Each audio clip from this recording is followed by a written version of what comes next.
공교롭게도 지금 이제 출마를 밝히신 충주 지역도 그렇고 청원구도 그렇고 이번 총선에서 가장 핫플레이스 두 곳이 둘 다 됩니다.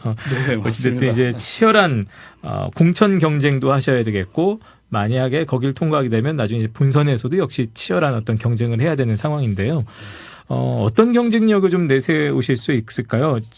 뭐 선거 전략 일단 말씀하시고 한 가지 궁금한 것은 언론에 이제 단편적으로 이태성 예비 후보의 어떤 일성 가운데는 조금 전에 언급하신 면세 자유특구하고 네네. 또 충주의 인구를 한 2배 가까이 지금 20만에서 40만으로 늘리겠다는 얘기를 하셨는데 네네.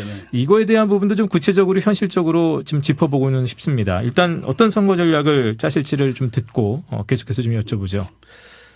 사실은 충주가 과거 조선시대 우리나라 인구의 중심지였습니다. 그렇죠. 정말 2위까지, 과거죠. 2위까지 갔던 도시고 제가 어렸을 때만 해도 서울과 동시에 영화를 같이 상영할 정도로 큰 도시였고 네. 그다음에 작은 도시지만 또 방송국이 2개씩 가지고 있었던 네. 뭐 여러 가지 그 경제적으로라도 자립할 수 있는 도시였는데 과거 일제강점기 이제 도청이 옮겨오고 경부고속도로가 이루어오면서 인구의 중심의 편성이 네. 이 청주권으로 이제 옮게 됐죠. 그러고 나서 충주는 이제 과거의 그 어떤 그 행정가들 중심의 리더들이 나오기 시작을 했습니다. 네. 저는 뭐 냉정하게 얘기하면 리더의 부재였다라고 생각을 합니다.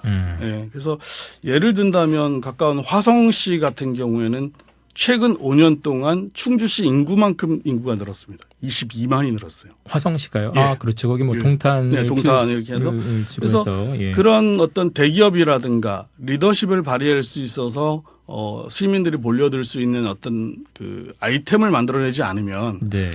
누가 가만히 있는다고 인구를 늘려주지도 않고 가만히 있는다고 기업을 갖다 주지도 않습니다.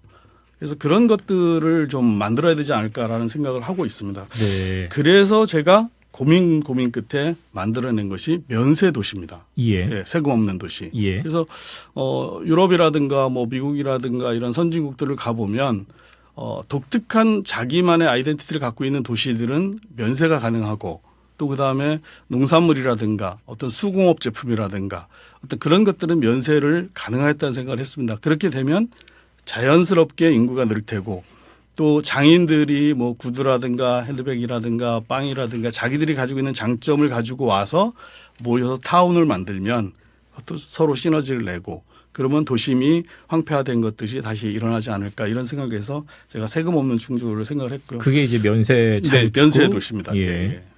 그다음에 이제 예산 위주원 시대는 지금 현재 충주가 약 1조 3천억이 좀 넘는데 이것도 사실 과거에 비해서 상당히 많이 올라간 거지만 경제력이라는 것은 돈이거든요. 네. 예. 또 지금 현재는 가면 갈수록 국가가 사용하는 예산을 가지고 먹거리를 삼는 사람들이 많아지는 게 이제 현실이거든요. 예.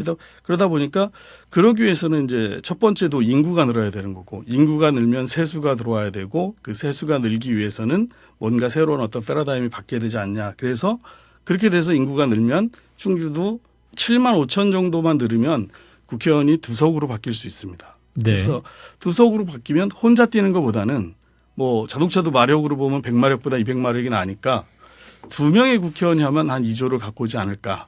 그럼 또 좀 전에 말씀하신 대로 많은 후보가 있는데 한 자리가 늘어나면 경쟁력도 줄어들고 네. 시너지를 내지 않을까. 그래서 이거는 지금 출마한 후보들도 좋고 저도 스스로 만들어 나가는 스타일이기 때문에 안 되면 제가 예. 인구를 잃고서 예.